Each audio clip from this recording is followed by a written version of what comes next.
Hello साथियों, मेरे इस चैनल पे आप सभी का एक बार फिर से स्वागत है। और आज की इस वीडियो में हम ज्योग्राफी का लेक्चर 1 देखने वाले हैं। अब हम सोच रहे हैं कि जल्दी से क्विक रिवीजन करवा देते हैं ज्योग्राफी का। तो आज इस वीडियो में हम ज्योग्राफी का कुछ पॉइंट जो है वो मैप के माध्यम से समझेंगे। तो चलिए शुरू करते हैं। तो सबसे पहले हम समझते हैं कि भारत की आकृति कैसी होती है। तो भारत की आपको आकृति दिख रही होगी चतुष्कोणीय। तो भारत की जो आकृति होती है वो चतुष्कोणीय आकृति है। तो ये हो गया पहली पॉइंट। दूसरी पॉइंट कि भारत जो है किस गोलार्ध में पड़ता है। तो देखिए ये आपको पूरा वर्ल्ड विश्व दिख रहा होगा। तो ये जो है ना इक्वेटर, तो जो इक्वेटर है वो पूरे वर्ल्ड को दो भाग में डिवाइड कर देता है। ऊपर वाला होता है उत्तरी गोलार्ध और नीचे वाला होता है दक्षिणी गोलार्ध।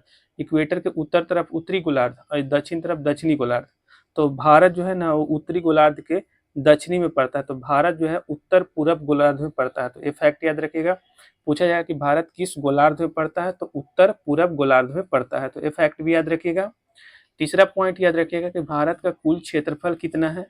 तो भारत का जो कुल क्षेत्रफल है वो 32,87,263 स्क्वायर किलोमीटर है। 32,87,263 स्क्वायर किलोमीटर, जो पूरे विश्व का लगभग 2.42% है। तो ये फैक्ट याद रखिएगा। और पूरे वर्ल्ड का लगभग 2.42% है। तो ये फैक्ट याद रखिएगा, ठीक है।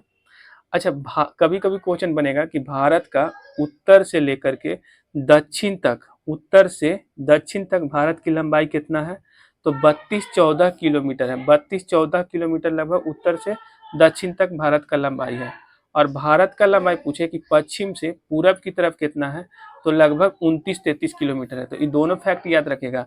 भारत का लंबाई उत्तर से दक्षिण तक कितना है, तो 3214 किलोमीटर है। पूरब से पश्चिम तक कितना है, तो 29-33 किलोमीटर है। तो ये दोनों फैक्ट याद रखिएगा। कभी कभी आपसे पूछा जाएगा कि जो 82.5 डिग्री जो पूर्वी देशांतर है, उस 82.5 डिग्री पूर्वी देशांतर से भारत के कौन कौन 82.5 डिग्री जो पूर्वी देशांतर है वो भारत के किस किस राज्य से होकर के गुजरती है। तो देखिए इस मैप के माध्यम से आप देखिएगा, उत्तर प्रदेश के बाद छत्तीसगढ़, ठीक है, फिर मध्य प्रदेश, इसके बाद आपको ओडिशा और फिर आंध्र प्रदेश, यानी 5 राज्य से होकर के जो है 82.5 डिग्री पूर्वी देशांतर गुजरता है। उत्तर प्रदेश के नैनी से होकर के गुजर शुरू करता है पास होना। उत्तर प्रदेश के नैनी, उसके बाद हो गया फिर छत्तीसगढ़, फिर मध्य प्रदेश, फिर उड़ीसा और आंध्र प्रदेश। ये 5 राज्यों से जो है ना 82.5 डिग्री पूर्वी देशांतर होकर के गुजरती है। तो ये फैक्ट याद रखिएगा।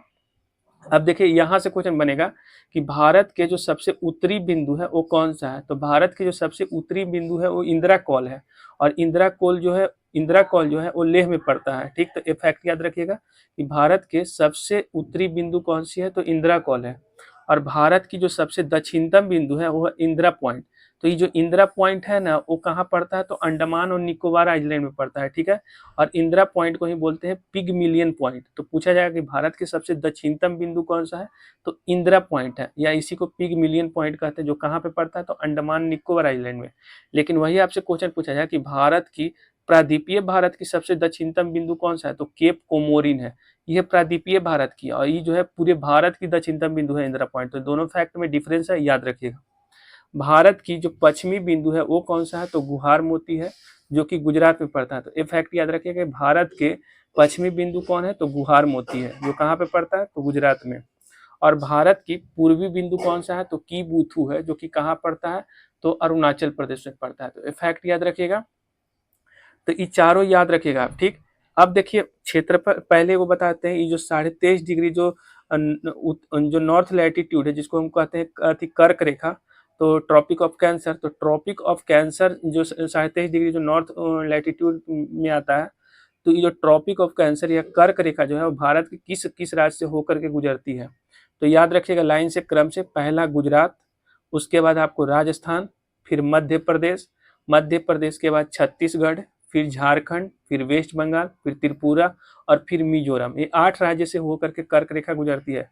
लाइन से ध्यान दीजिएगा द मैप पे थोड़ा। गुजरात, राजस्थान, मध्य प्रदेश, छत्तीसगढ़, झारखंड, वेस्ट बंगाल, त्रिपुरा और मिजोरम, ये 8 राज्यों से जो होकर के जो है कर्क रेखा या ट्रॉपिक ऑफ कैंसर जो है गुजरती है। अब देखिए भारत का जो टोटल जो बाउंड्री है, तो इसको 2 भाग में बांटा गया है। इधर वाला है स्थलीय सीमा। तो भारत की जो स्थलीय सीमा की लंबाई है वो लगभग 15,200 किलोमीटर है। भारत की जो स्थलीय सीमा है मतलब कि जो लैंड जो है मतलब पानी से बिल्कुल नहीं घिरा हुआ है। तो भारत का जो स्थलीय सीमा की लंबाई है वो है 15,200 किलोमीटर।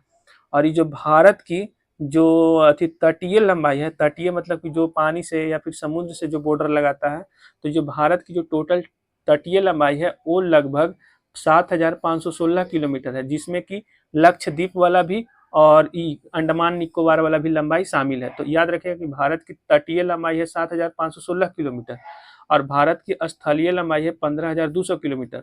लेकिन अगर तटीय लंबाई में ये दोनों लंबाई अंडमान निकोबार और लक्षद्वीप आइलैंड की लंबाई को हटा दें, तो ऐसे भारत का जो तटीय लंबाई है वो कुल 6100 किलोमीटर है। तो ये फैक्ट याद रखिएगा कि भारत की तटीय लंबाई टोटल है 7,516 किलोमीटर, लेकिन अगर अंडमान निकोबार और लक्षद्वीप को हटा दिया जाए तो भारत की टोटल तटीय लंबाई कितना है, तो 6100 किलोमीटर है।